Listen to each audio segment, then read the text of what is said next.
आज समझते हैं ऑर्गन ऑफ कॉटाई के बारे में। सुनने की प्रक्रिया की जो खास चीज है वो ये है कि अगर आप आवाज कानों में डालें तो ये आवाज कान के किसी अंग के द्वारा विद्युत तरंगों में परिवर्तित की जाती हैं और ये विद्युत तरंगे आगे नसों के माध्यम से होते हुए सर में जाती हैं और सुनने का आभास होता है हमें। वैसे ही आंखों की खासियत ये है कि ये जो रोशनी है ये आंख के रेटिना के द्वारा परिवर्तित की जाती है विद्युत तरंगों में, जो कि हमारे मस्तिष्क में समझी जाती हैं। तो कान का जो हिस्सा इन आवाजों को विद्युत तरंगों में परिवर्तित कर देता है ताकि वो नसों के माध्यम से सर तक पहुंच सके या मस्तिष्क तक पहुंच सके, वो है ऑर्गन ऑफ कॉटी। तो आज समझते हैं ऑर्गन ऑफ कॉटी के बारे में। हम सब खूब जानते हैं कि कॉक्लियर डक्ट कुछ इस तरह का होता है ना, मुड़ा हुआ होता है कॉक्लिया है। 2-3/4 टर्न्स होते हैं कॉक्लिया के, और इसे अगर आप खोल दें तो इसके बीच का जो हिस्सा है उसे हम कॉक्लिया डक्ट बोलते हैं या मेम्ब्रेनस लेब्रिंथ बोलते हैं, जो नीले में है। और ऊपर और नीचे स्कैला वेस्टिबुलाई ऊपर और नीचे स्कैला टिम्पानी, और ये बीच का हिस्सा स्कैला मीडिया। इसी चीज को अगर हम इस तरह काट के दिखाएं, यूं काटूं और इसके ऊपर रखूं तो कुछ इस तरह का दिखेगा। तो कॉक्लियर डक्ट को काटा गया और यूं रखा गया तो कुछ इस तरह का दिखेगा। यहां अगर देखें तो ये हिस्सा जो ऊपर का था जिसे हम स्कैला वेस्टिबुलाई बोलते हैं वो ये है स्कैला वेस्टिबुलाई। ये हिस्सा जो नीचे का हिस्सा था जिसे हम स्कैला टिम्पानी बोलते हैं वो ये हिस्सा है। और ये जो नीला हिस्सा है जिसके अंदर, इस नीले हिस्से के अंदर का हिस्सा, इसे हम स्कैला मीडिया बोलेंगे। तो इस स्कैला मीडिया और स्कैला टिम्पानी को अलग करने वाला जो बेसिलर मेम्ब्रेन है उसके ऊपर स्थित इन सभी ऑर्गन्स को हम ऑर्गन ऑफ कॉटाई बोलेंगे। तो ऑर्गन ऑफ कॉटाई अगर देखा जाए तो इनमें क्या क्या है। अगर ये तो यूं टर्न होता है कॉक्लिया एक हड्डी के चारों तरफ, इस हड्डी को हम मॉडुलस बोलते हैं। तो हड्डी के तरफ जो हिस्सा रहेगा, हड्डी के तरफ जो हिस्सा रहेगा, यूं हड्डी के तरफ जो हिस्सा रहेगा वो रहेगा स्ट्राया वास्कुलरिस। इस स्ट्राया वास्कुलरिस का विशेष योगदान है एंडोलिम्फेटिक पोटेंशियल को बनाए रखने में। क्योंकि सारा का सारा खेल इलेक्ट्रिकल ट्रांसमिशन के ऊपर है या वोल्टेज चेंज के ऊपर है, इसलिए जरूरी है कि एक वोल्टेज बनाया रखा जाए कॉक्लियर डक्ट में या स्केला मीडिया में।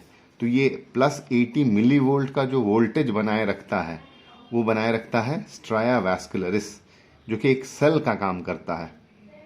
ये क्या करता है, ये पोटेशियम आयंस को इस स्केला मीडिया के अंदर खींच के लाता रहता है ताकि +80 मिलीवोल्ट का वोल्टेज बना रहे। तो यहाँ बहुत हैवी कॉन्सेंट्रेशन ऑफ पोटेशियम होता है।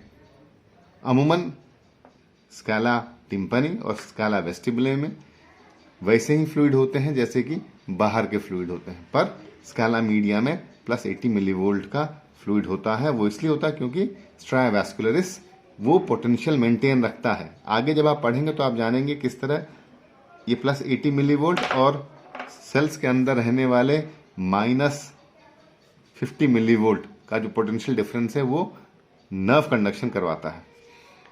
तो स्ट्राया वास्कुलरिस का ये रोल हुआ पहला। दूसरा, इसमें 2 तरह के हेयर सेल होते हैं। एक लाल में यह हिस्सा जिसे हम इनर हेयर सेल बोलते हैं। इनर हेयर सेल फ्लास्क के जैसे होते हैं। इनका जो सीलिया होता है ये टेक्टोरियल मेम्ब्रेन से नहीं लगता है। इनर हेयर सेल एक ही रो होता है, लेकिन इनर हेयर सेल के सारे इनपुट जाते हैं ब्रेन को या आगे नर्वस सिस्टम को प्रोसेस होने के लिए। तो 90% इनपुट जाते हैं आगे सेंट्रल नर्वस सिस्टम में प्रोसेस होने के लिए। इनर हेयर सेल की खासियत ये। आउटर हेयर सेल 3 हिस्से लेयर होते हैं इनके अमूमन। इनके जो स्टीरियोसिलिया होते हैं या हेयर्स होते हैं ये टेक्टोरियल मेम्ब्रेन में धंसे हुए होते हैं और इनका काम होता है एम्प्लीफिकेशन, या जो आवाज आती है उस आवाज को बड़ा करना। क्यों बड़ा करना?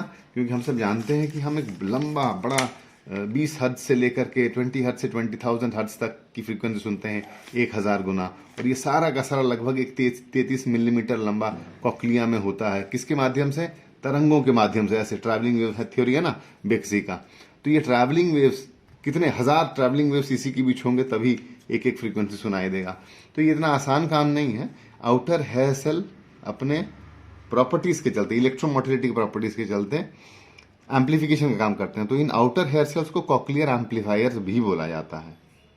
तो कौन कौन से इससे हो गए? एक तो हो गया स्ट्राया वैस्कुलरिस जो कि वोल्टेज मेंटेन करता है, दूसरा इनर हेयर सेल जहां से कि इनपुट ब्रेन को जाते हैं, हो गया, तीसरा हो गया आउटर हेयर सेल जो कि कॉक्लियर एम्पलीफायर का काम करते हैं, तीसरा हो गया टेक्टोरियल मेम्ब्रेन। ये टेक्टोरियल मेम्ब्रेन बड़ा मदद करता है हियरिंग में। अगर म्यूटेशंस हो और टेक्टोरियल मेम्ब्रेन खराब हो तो हियरिंग लॉस होता है काफी। इनका विशेष काम ये होता है कि आउटर हेयर सेल के जितने एम्पलीफिकेशंस हैं वो इनर हेयर सेल्स तक पहुंचाए और साथ ही साथ एक स्टेबिलिटी दे ताकि ट्रैवलिंग वेव आगे बढ़ सके। तो मैकेनिकल स्टेबिलिटी के साथ साथ इट सपोर्ट्स इन हियरिंग। इसमें अगर म्यूटेशन के चलते इसके फाइबर्स ना बने तो हियरिंग लॉस होता है। अगले होते हैं कुछ सपोर्टिंग सेल्स जैसे कि Hensen cell, Deiters cell, Claudius cell. इस बेसिलर मेम्ब्रेन का मैकेनिकल प्रॉपर्टी बनाए रखने के लिए जरूरी है कि ये supporting cells, Hensen cells, Claudius cells, Deiters cells खास करके जो कि कॉलमनर होते हैं, ये रहें ताकि एक ढंग का ट्रैवलिंग वेव बन सके।